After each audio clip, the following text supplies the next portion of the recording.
Soldiers in the mud and blood of the trenches envied the pilots who seemed to have escaped to something better. It cannot be denied that pilots were better paid and their living conditions when not flying were infinitely better than the men mired in the mud of Flanders, but that is where the holiday image for pilots ended. Most were flying with less than 10 hours basic training. They could barely fly their craft when they arrived at the front.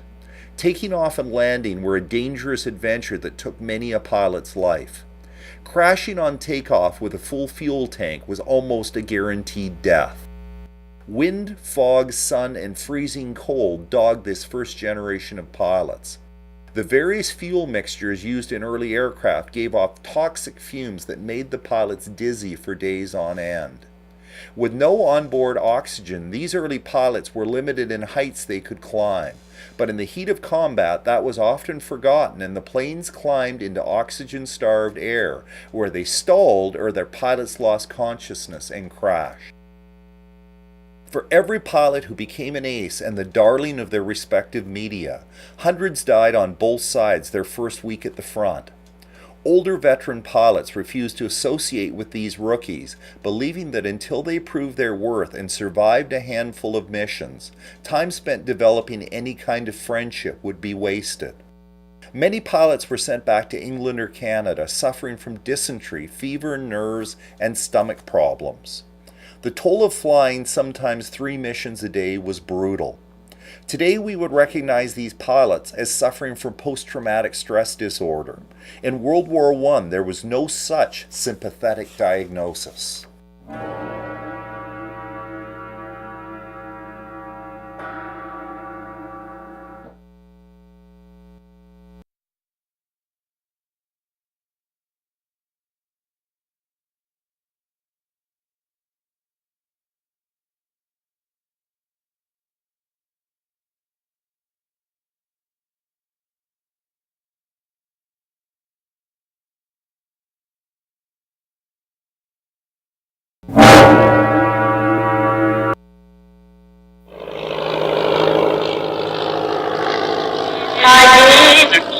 Unspecified. 1,000. Airplane.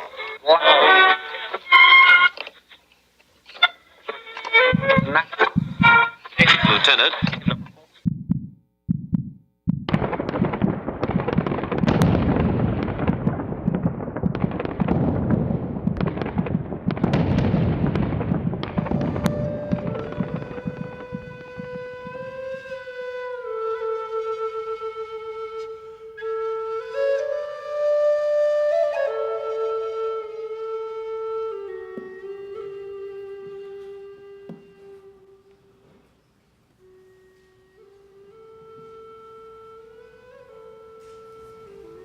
I want to wake up and breathe the old air in. I want someone who knows me just to say my name. To tell me how even though things are different, somehow, I'm still the same. I can almost hear them calling. Those boys, those brave pilots. It has been 63 years now since I set foot in a plane or spoke to my friends. The war took them from me. It took everything. Their lives stolen, their futures taken, but I wouldn't have traded that time with them for anything else. I hate the feeling. It has never gone away knowing that it could have been me, or that I could have been there to save them. I just wish I could be back to breathe the old air in. We were brave at times when all odds were against us. It takes guts to thrust yourself into the air, through the bullets and shell fire. It takes an ace, a hero. And that's what we were.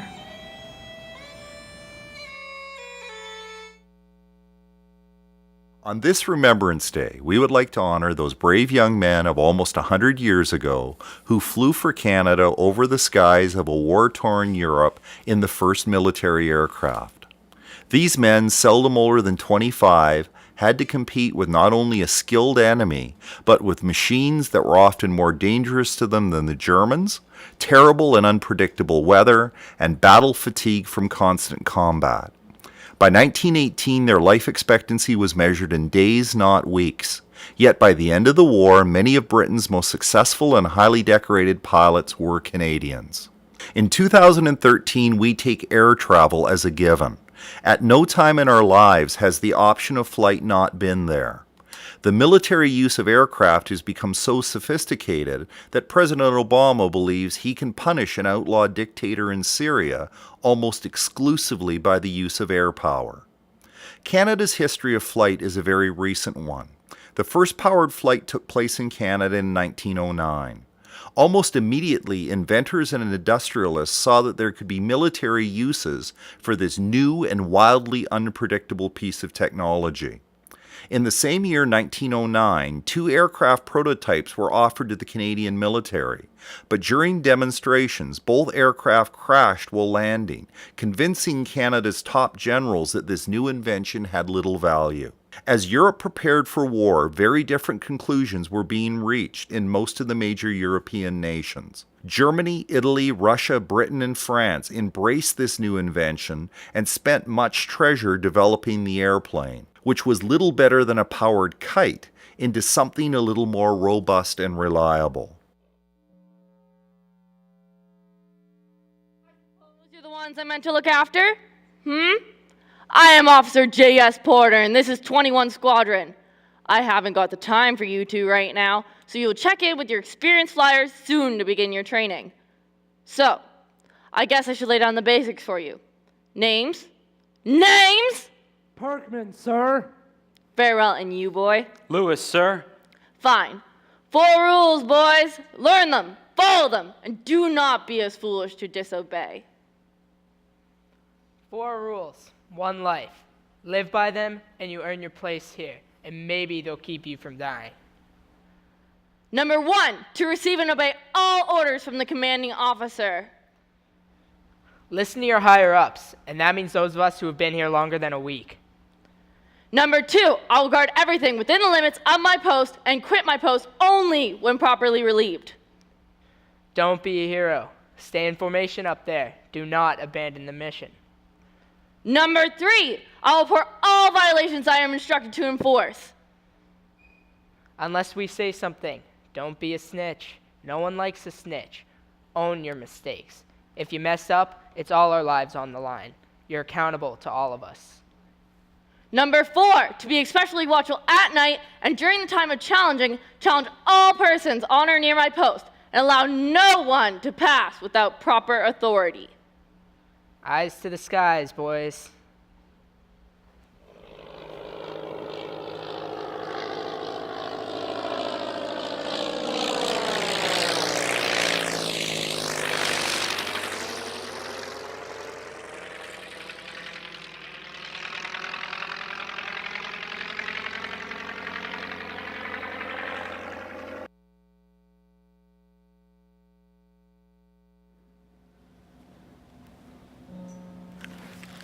You should have seen it. I was doing a barrel roll and at the same time trying to... Right. I keep forgetting that Erickson's not here anymore. He's not going to call me a fool again or tell me how to make him look better up there. He's not going to do anything again. Hi there. How are you today? It's the next one out there. Good day to fly. Who are you? I'm the new guy, I guess. Why are you on that bed? Well, because it's my bed. I think I'm welcome to relax in it. That's where you're wrong. That's where Erickson would go to write letters home to his old man and read the letters from his entire family saying how proud they were of him. That is not your bed. It's Erickson's bed, and it always will be. If you want to look at it that way, I won't stop you. Looking at my bed as a bed?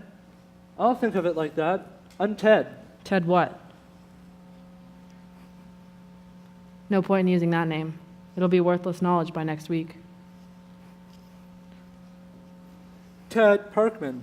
Parkman. Listen, how did you even survive basic training? Sounds like you were trained with the ladies down at Red Cross. No, wait. Those broads are pretty tough. We'll call you by your given name when we've come up with one. Right now, Sally sounds like a strong possibility. Okay, well, do you have a name to go by? Yes. Well, will you tell me what it is? It makes it possible to, talk. All right. Well, do you have any tips on flying? I have a lot to learn being a rookie and all. You got that right. Don't let the plane fly you. What? You'll figure it out. Or you won't. McLeod, you up for a walk to the village to get some grub? Yeah, I could use something to eat. New guy, eh? Name's Sally. You didn't think it was gonna be easy now, did you? What's with him? His name's McLeod? Who are you? Maybe if you stick around, you'll find out.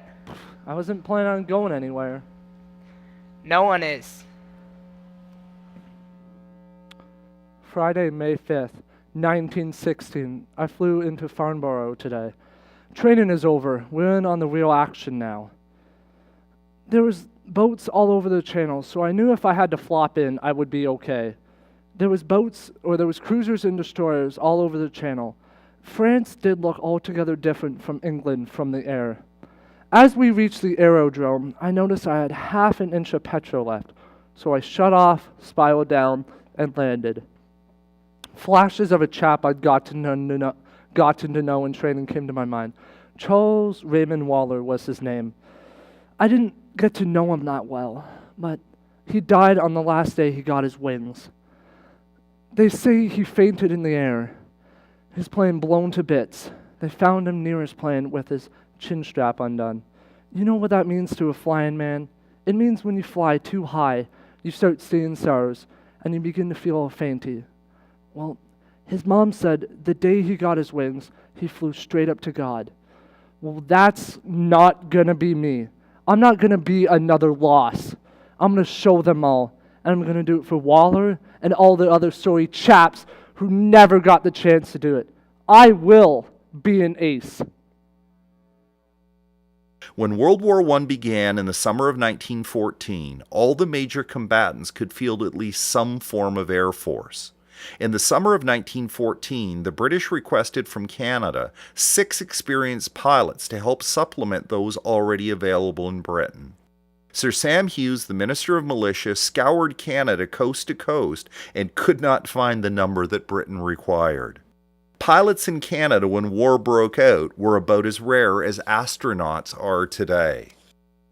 Hughes, embarrassed by Canada's technological backwardness, put out an order to create a small aviation unit that would accompany the Canadian Army to Europe. Hughes provided a budget of $5,000 and the Canadian Aviation Corps was formed, with 1 unarmed seaplane bought from the United States, 2 pilots and 1 mechanic who had never seen, let alone repair, an airplane. That plane and its 3 keepers were shipped to Britain, where it never saw combat after being declared unsuitable by the British. Hughes quietly disbanded the Canadian Aviation Corps and shifted his focus back to providing almost exclusively for the Canadian Army. In 1915, the British began to press Canada to form their own air force. Hughes had little interest. The Air Force was an expensive bauble that Canada couldn't afford. We had no infrastructure to build planes and no facilities to train pilots.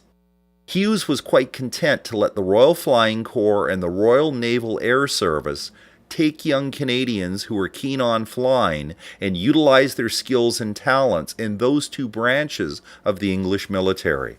By the end of 1918, more than 23,000 Canadians had served in what would later become the British Air Force, and more than 1,200 would perish, dying in the air at almost the rate of 1 a day during the duration of the war.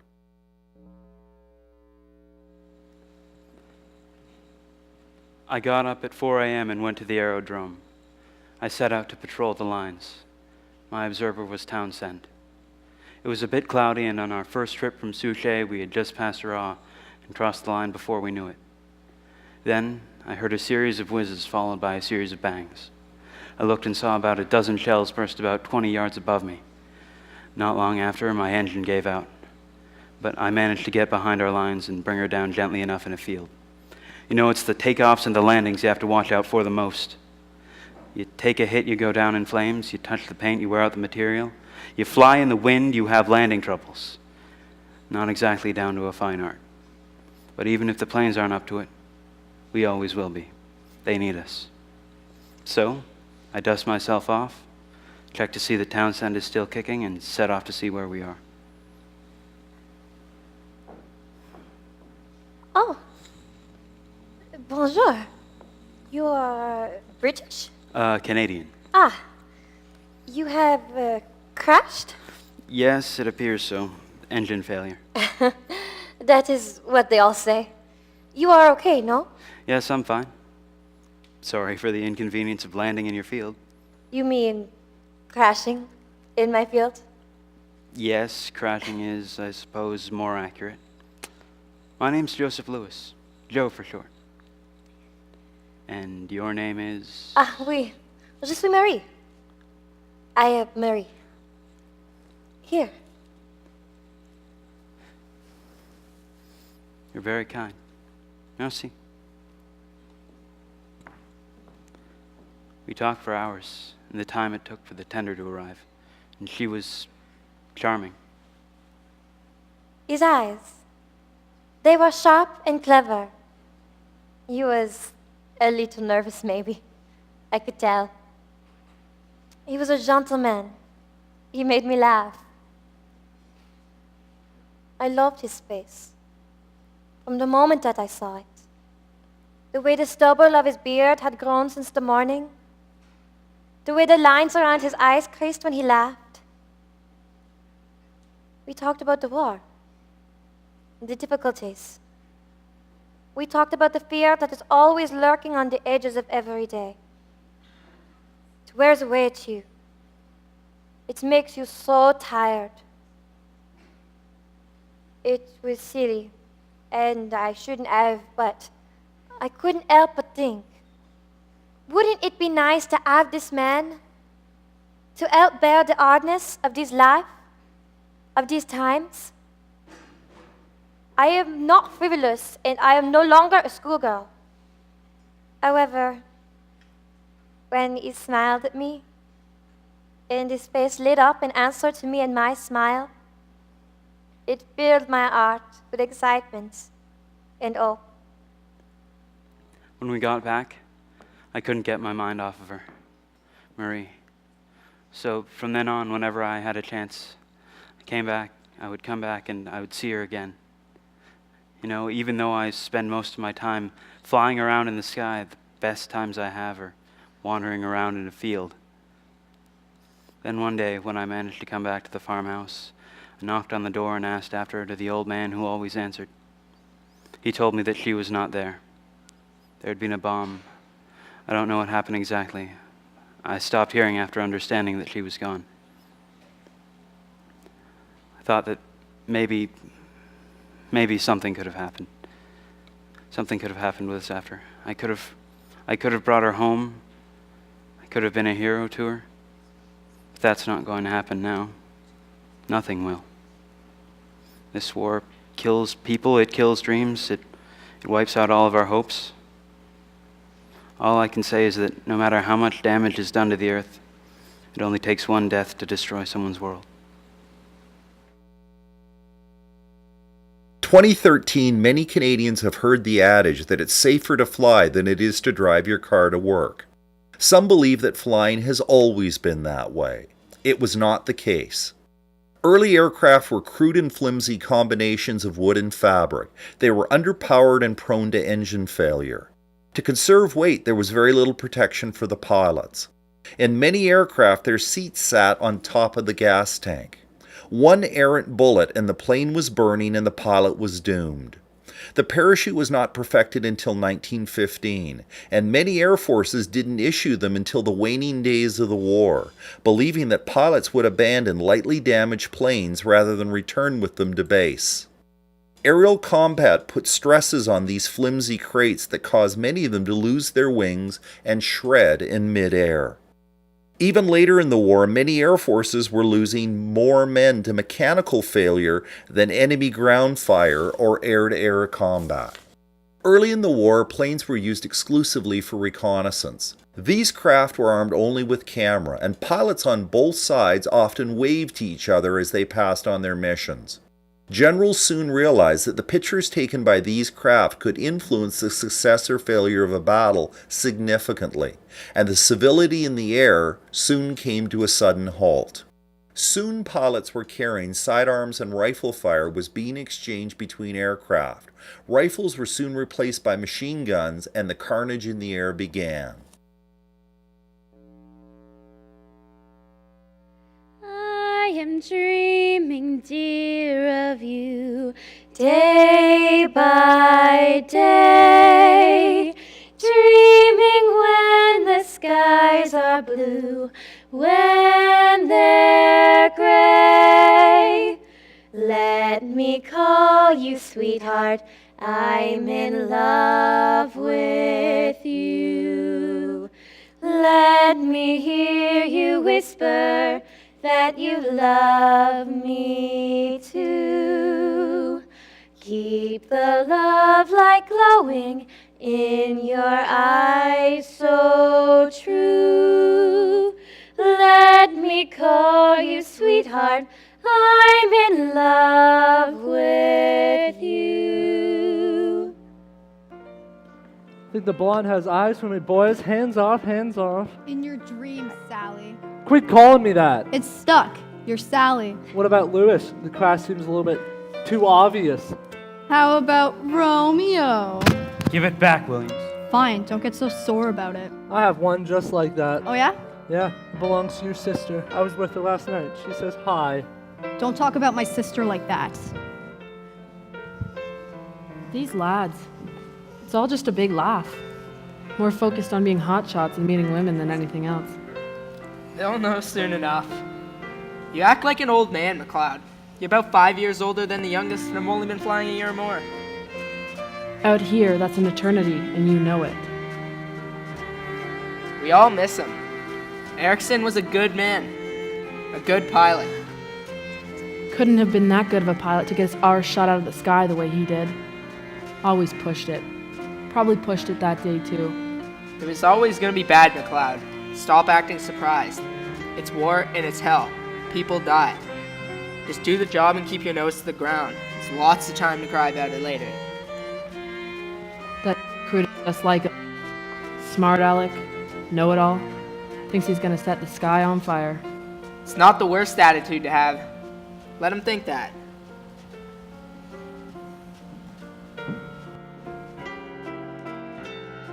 It's all starting to become a familiar scene to me. Men from their squadrons file into the bar. I see all the same faces, young and dapper men bearing bright and glowing smiles, gather around to drown away the day's work with music and laughter. But over time, things change. Isn't that what war is, though? The young and dapper men start to fade, and a hollowness seems to envelop them. The men come around here swooning over us women as if we're the last women they may ever see. However, now that I think about it, we very well may be, for every day brings a new set of risks with uncertain endings. But at least here, for a brief moment in time, they can experience pure, careless bliss. For tomorrow, it's back to the fight.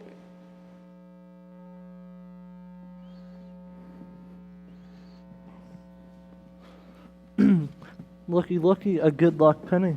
Hey, Williams, you're crossing the line tomorrow, right?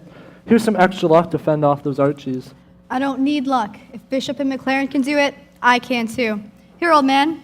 You never know when the fates will pull your strings. This might help you out. You never do know. Thanks. Soak it all in, boys. Eat, drink, and be merry. For tomorrow, we die. Soldiers in the mud and blood of the trenches envied the pilots who seemed to have escaped to something better. It cannot be denied that pilots were better paid and their living conditions when not flying were infinitely better than the men mired in the mud of Flanders. But that is where the holiday image for pilots ended. Most were flying with less than 10 hours basic training. They could barely fly their craft when they arrived at the front. Taking off and landing were a dangerous adventure that took many a pilot's life. Crashing on takeoff with a full fuel tank was almost a guaranteed death. Wind, fog, sun, and freezing cold dogged this first generation of pilots. The various fuel mixtures used in early aircraft gave off toxic fumes that made the pilots dizzy for days on end. With no onboard oxygen, these early pilots were limited in heights they could climb. But in the heat of combat, that was often forgotten, and the planes climbed into oxygen-starved air, where they stalled or their pilots lost consciousness and crashed. For every pilot who became an ace and the darling of their respective media, hundreds died on both sides their first week at the front. Older veteran pilots refused to associate with these rookies, believing that until they proved their worth and survived a handful of missions, time spent developing any kind of friendship would be wasted. Many pilots were sent back to England or Canada, suffering from dysentery, fever, nerves, and stomach problems. The toll of flying sometimes 3 missions a day was brutal. Today we would recognize these pilots as suffering from post-traumatic stress disorder. In World War I, there was no such sympathetic diagnosis.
Go of me! Get off! An awful lot, Sally. What could you have possibly been dreaming about to make you create such a ruckus? Do you have to ask? He was obviously dreaming about his pretty little lass. Shut up! Just shut up! You don't know anything about me. Stop pretending you know anything about me. What's going on with him? You know, I never really was one with words. Same with math. The numbers, this never made sense. My brother was always real smart, though. My parents were so proud of him. But it just seemed like I could never find anything I was good at. Until I got to this hell. Of all the talents I could have had, I discovered I had a knack for this. When you find that out, it isn't always pretty. Something about looking at those men right in the eyes, knowing they're just like you, and pulling the trigger anyways. It messes with you. If you want to do your friend a favor, take it easy on him. It very well might be you one of these days.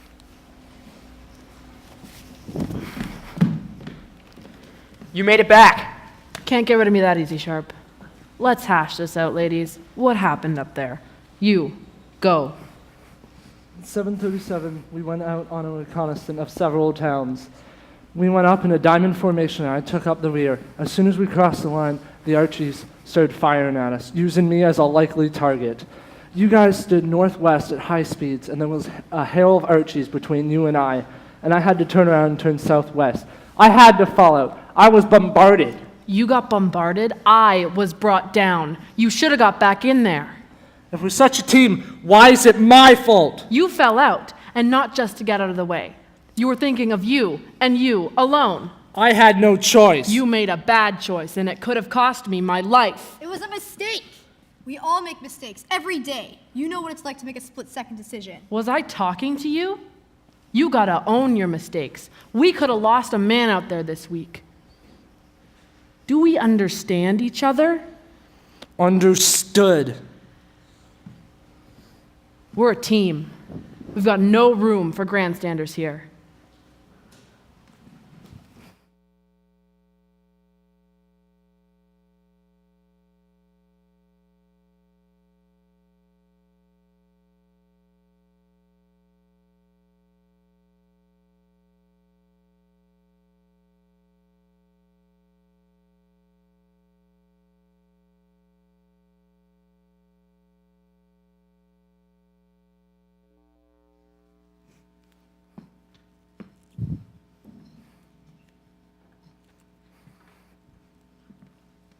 Good luck on your mission today, Williams. Sure you don't need this? I don't need a silly piece of copper. It's all skill, old man. Suit yourself.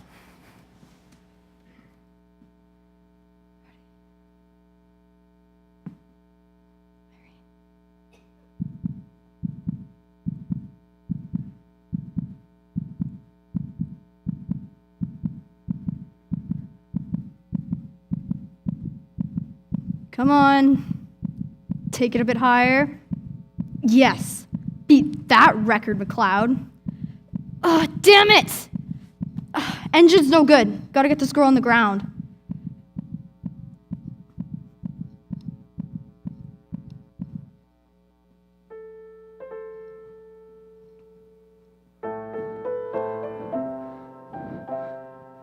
What is he doing? He's coming in too fast.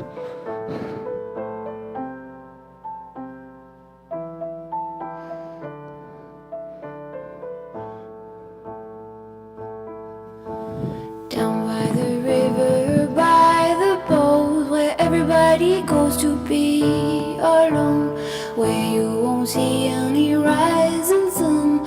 Down to the river we will run. When by the water we drink to the dregs, look at the stones on the riverbed. I can tell from your eyes you never been by the riverside. Down by the water, the riverbed, somebody calls you some. What have I done? This can't be over so quickly. I always was a sucker for speed, pushing the limits, but now my parents have to see their son buried. I risked my life to protect my family, my country. But I guess this is the price I had to pay. I don't know why I go the way down by the riverside. Many pilots on both sides failed in their bid to become successful pilots in the Great War, but those who did became folk heroes in their respective nations. The media, limited by repressive military censorship, could not really report on what life in the trenches was like. Newspapers were looking for good news stories that could focus on the exploits of one individual who could become the face for the whole war effort. In England, Germany, and France, that face was going to belong to a newly minted hero called an ace. It was determined by the military authorities that an ace was a pilot who destroyed a minimum of 5 enemy aircraft, either on the ground or in the air. Many of these men were fortunately young, handsome, and well-spoken. They were exactly the type of person worthy of glamorizing for the sake of the war effort. In England, 27 Empire pilots shot down at least 30 enemy aircraft. Amazingly, 10 of these pilots were Canadian, and 4 in particular became media darlings both in London and in Canada for their aerial exploits. William Avery Bishop, better known as Billy Bishop, was the leading Allied air ace with 72 kills. Bishop, a former cavalry officer, was blessed with keen eyesight, he was a crack shot, and he was intensely competitive. Bishop admitted that his piloting skills were only average, but few German planes escaped the sights of his twin machine guns. What was even more remarkable about Bishop was that he achieved his successes late in the war against technologically better German airplanes and experienced German pilots on the Western Front. Papers in his native Owen Sound in Toronto soon shared his exploits on a daily basis. His ever-mounting kill totals were reported like hockey scores. Bishop was engaged to marry the daughter of the owner of the Simpsons department store chain based in Toronto, and this contributed to his media superstardom. Soon Bishop was awarded every medal available to Allied combatants. Bishop was awarded the Military Cross, the Distinguished Flying Order, and the Victoria Cross. Bishop was one of the rare winners of the Victoria Cross who did not have to win it at the cost of his own life. Most Victoria Crosses were awarded posthumously. Raymond Collishaw finished the war with 60 kills. Collishaw served in the air branch of the Royal Navy, eventually rising to the rank of major and squadron commander. After his promotion, there was the expectation that Collishaw would stop flying. He did not, and in the last 4 months of the war added another 20 German craft to his impressive total of 60. Collishaw was awarded the Distinguished Service Cross, the Distinguished Flying Cross, and the Distinguished Service Order. Not nearly as well-connected or flamboyant as Billy Bishop, Collishaw's exploits went underreported in Canada, except in his home province of British Columbia. Donald McLaren from Calgary, Alberta, finished the war with 54 victories. McLaren arrived at the front in 1917 and was one of the first Allied pilots to benefit from flying the new Sopwith Camel. Tough, sturdy, fast, and reliable, the Camel was as good as anything the Germans were flying. McLaren understood the plane and regularly got the most out of it. His kills came with dizzying regularity, and each victory was reported breathlessly by the Western Canadian press. The British press also fell in love with McLaren as he fit their stereotype of a colonial, right down to the fact that McLaren had been a fur trapper before joining the military. Here was a man of the frontier come to save the mother country.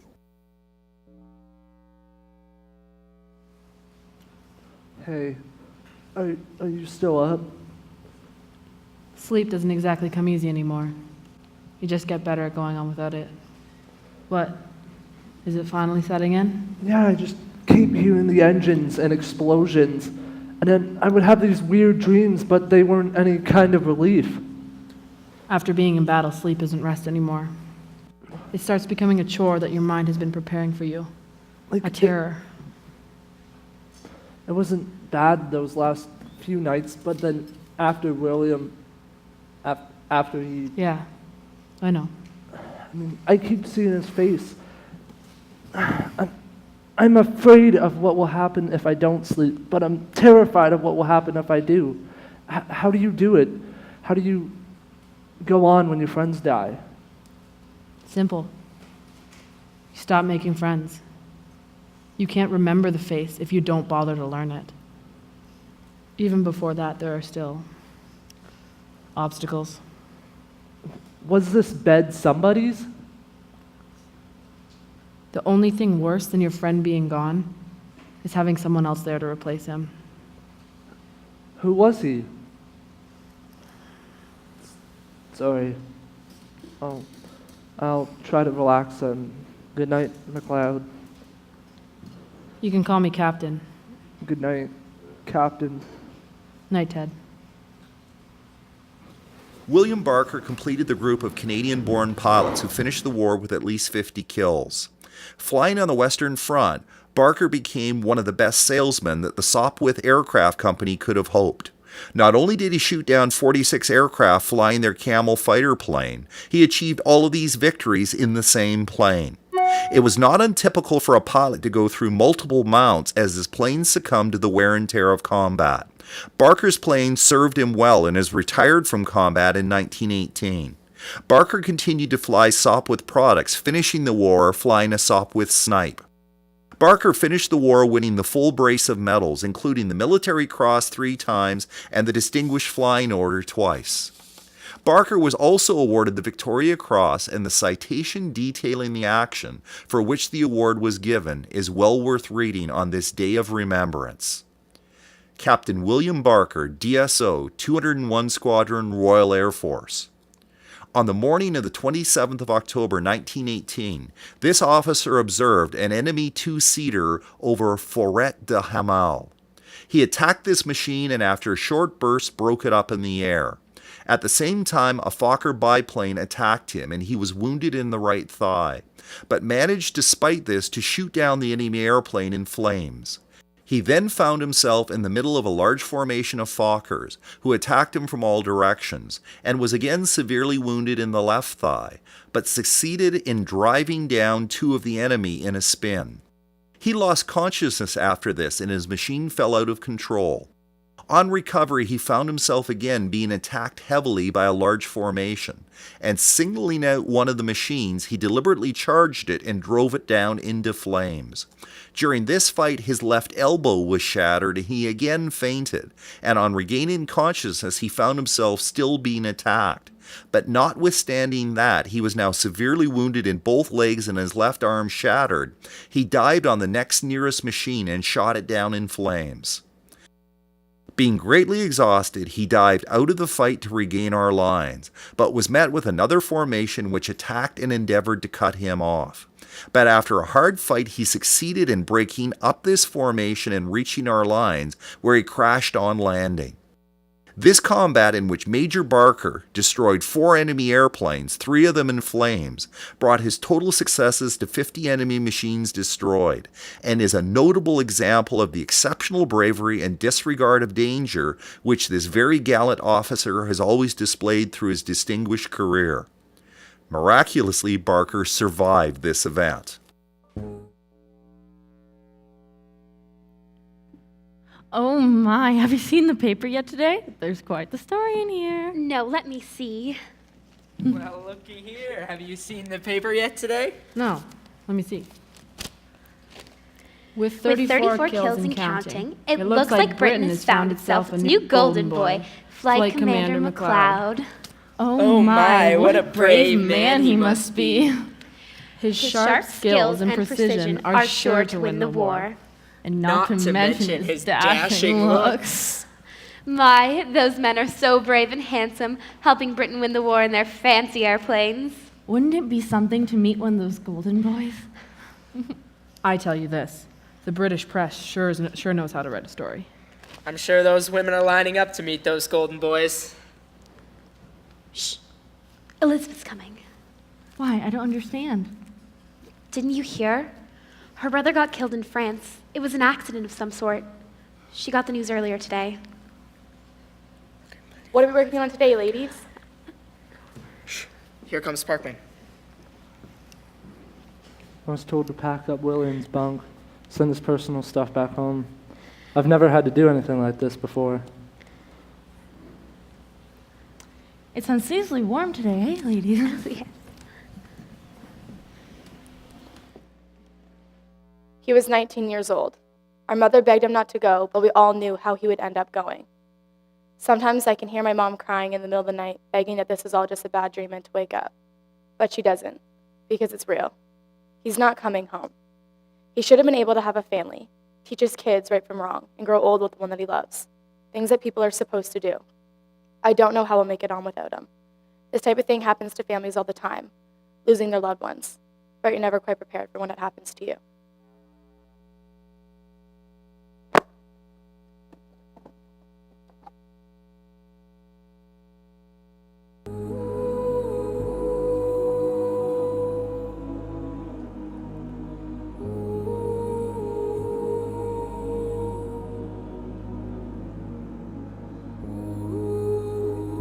Today is the day of another big attack.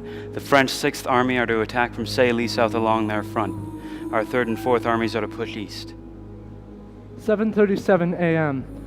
We were told to bomb some ammunition near Yeats. There was a 50-mile gale blowing, so we had to get out there and get to a decent height beforehand. The results were disastrous. Parkman and I had no bombs on, and the 3 bombing machines left the ground 10 minutes ahead of us. We never caught them up as they got over there. Downwind in less than half an hour. We got above some low clouds and crossed the lines. I was up a little higher than the other 2, catching up to the first 2, leaving the 3rd to Lewis, who was behind and below. As soon as we crossed, the artillery started at us, and we saw a whole flock of Huns all around us. Captain McLeod dropped his bomb and turned just as the Huns arrived. I passed over him and stayed above him and turned above him until he got into a cloud making for home. I turned to see who else was around and put my nose right into 3 huge artilleries. I turned again to avoid the next swarm before it came up and went off on my left. And I saw a second bombing machine being attacked and brought down. Then I turned and saw 3 Huns on my level. 2 of them were pepper and sharp, so I shot my gun to chase them away. And then one of them turned off into the clouds. I didn't know if they were following the cloud or if they were brought down. I didn't know. It wasn't a sign of another one of our machines, and 3 Huns were coming down from above. So I decided the thing to do was get out of the way. So I turned for home, got into a friendly cloud, and started flying west. We lost 3 that day. Recruits, friends, gone. I was asked to collect the gear of all 3 men. Sharp, Lewis, Parkman. Their things, very few things really, are all that remain. It seemed as if they should still be warm, as their owners had only handled them a few hours before. In the end, I guess these bunks don't really belong to anyone. It was quiet. Just so quiet. No laughing. No arguing. Just the grief-filled silence.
Canadian pilots served on every front in World War I and brought great glory upon themselves and their native land, but at a terrible cost. The hard reality of aerial combat is that young men and their machines fell from the sky at an alarming rate in World War I, and they died horrible deaths in their burning aircraft. What today is the stuff of video games was very real to these young men. On this Remembrance Day, let us never forget that freedom has a price, and a generation of Canadians almost 100 years ago paid for it with their blood and their lives. We must never forget that freedom is never really obtained freely. There is always a cost.